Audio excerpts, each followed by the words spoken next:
नमस्ते दोस्तों, आपका स्वागत है हमारे YouTube चैनल पर। आज हम लेकर आए हैं एक डरावनी कहानी, भूतिया गांव। भूतिया गांव कहानी की शुरुआत है एक छोटे से गांव के बारे में जो एक बहुत ही अजीब और डरावना स्थान था। इस गांव का नाम था भूतिया गांव। लोग कहते थे कि इस गांव में भूतों की भीड़ है और जो भी यहाँ आता है वह वापस कभी नहीं जाता। गांव के पास एक जंगल था जिसमें घास की चादर फैली हुई थी और अंधेरा छाया हुआ था। लोग कहते थे कि जंगल में अजीब आवाजें सुनाई देती हैं और कभी-कभी वहां से किसी को निकलते हुए देखा जाता है, परंतु कोई भी उसे वापस नहीं आता। एक रात एक युवक नामक राहुल गांव के बारे में जानने का निर्णय करता है। उसने सोचा कि यह सब बातें बस लोगों का डरावना मानवीयता है और वह असली सच्चाई को जानने के लिए उस गांव में जाना चाहता है। राहुल ने अपनी यात्रा की तैयारियों की शुरुआत की और गांव की ओर निकल गया। जैसे ही वह गांव के पास पहुंचा, वह एक अजीब सी चीख की आवाज सुनता है जो कुछ ही समय बाद धीरे धीरे गायब हो जाती है। राहुल ने उसे ध्यान में नहीं लिया और अपनी यात्रा जारी रखी। जब राहुल गांव के अंदर पहुंचता है, वह देखता है कि सभी घरों के दरवाजे बंद हैं और कोई भी आवाज नहीं है। यह देखकर राहुल हैरान हो जाता है क्योंकि उसने सोचा था कि इस गांव में लोग रहते होंगे। राहुल धीरे धीरे गांव की गलियों में चलने लगता है और अचानक वह एक पुराने और डरावने घर के पास पहुंचता है। वह घर बिल्कुल टूटे फूटे हुआ है और उसकी दीवारों पर अजीब सी चिन्हें बनी हुई हैं। राहुल उस घर में अंदर जाने का निर्णय करता है और धीरे धीरे घर की ओर बढ़ता है। जैसे ही वह घर के अंदर जाता है, वह अजीब आवाजें सुनने लगता है और उसे लगता है कि कोई उसका पीछा कर रहा है। राहुल का हृदय धड़कने लगता है और वह घर की अंधेरी कोने में जाता है। वह एक पुरानी और डरावनी किताब पाता है जिसमें कुछ अजीब और भयंकर चित्र बने हुए हैं। उसने किताब खोली और पढ़ने लगा। किताब में लिखा था, यह एक भूतिया गांव है जिसमें कई साल पहले एक भयंकर हादसा हुआ था।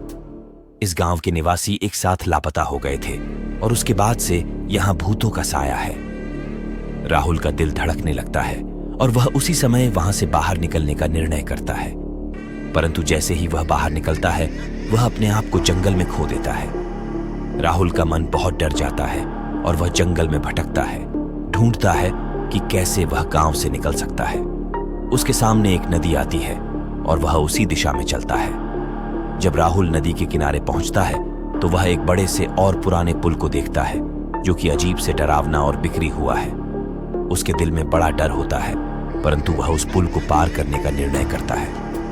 राहुल धीरे धीरे पुल की ओर बढ़ता है और जब वह उसके करीब पहुंचता है तो उसे एक भूतिया आवाज सुनाई देती है। कौन है वह? राहुल का हृदय धड़कने लगता है और वह उस आवाज का पीछा करता है, परंतु कोई भी उसे नहीं दिखाई देता। उसने फिर से आवाज सुनी, तुम कौन हो और कहां जा रहे हो? राहुल डर से कांपता है और वह उस आवाज का पीछा करता है, परंतु कोई भी उसे नहीं दिखाई देता। तभी उसे एक और आवाज सुनाई देती है, तुम भी मेरे साथ ही जा सकते हो यदि तुम चाहो।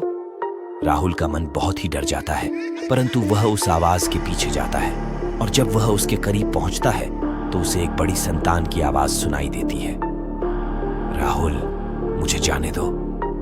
आवाज कहती है, तुम्हें मेरी ओर आने का कोई साहस नहीं है। राहुल का दिल बहुत ही डर से भर जाता है और वह उसे जवाब देता है, कौन हो तुम और मुझे क्यों जाने दो?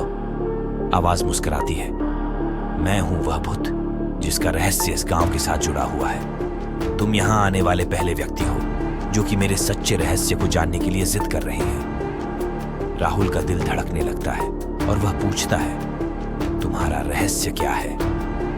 भूत की आवाज में एक गहरी उदासी होती है, मेरा रहस्य यह है कि मैं एक समय की रानी थी जिसने अपने गांव को खो दिया और अब मैं यहां अकेली रहती हूं। राहुल का दिल बहुत ही दुखी हो जाता है और वह भूत के पास जाता है और उसकी आंखों में देखता है। भूत की आंखों में एक गहरी आंसू होता है और उसने कहा, मैं यहां फंसी हूं और मुझे इससे बाहर निकलने का कोई रास्ता नहीं है। राहुल का दिल दुखी हो जाता है और वह उसकी मदद करने का निर्णय करता है।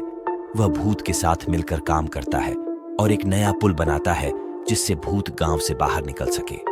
भूत ने राहुल का आभार व्यक्त किया और उसे गांव से बाहर निकलने की अनुमति दी। राहुल ने भूत के साथ विदा लिया और वह अपने घर की ओर बढ़ता है। जब वह घर पहुंचता है तो उसने सोचा कि यह सब सपना ही था, परंतु जब वह अपने बेडरूम में जाता है तो वह अपने हाथ में एक खोज छोटी देखता है। वह उस खोज को खोलता है और उसमें वह भूत की किताब पाता है जिसे उसने पढ़ा था। राहुल का दिल धड़कने लगता है और वह समझता है कि वह सब कुछ वास्तव में देखा था। उसने वह किताब अपने आगे रखी और उसके बाद वह कभी भी भूतिया गांव के पास नहीं गया। तो दोस्तों, आपको ये कहानी कैसी लगी? कमेंट सेक्शन में अपने विचार जरूर शेयर करें। अगर आपको डरावनी कहानियां पसंद हैं तो हमारे चैनल को सब्सक्राइब करना न भूलें, क्योंकि हम आपके लिए ऐसी ही और भी कई कहानियां लाने वाले हैं।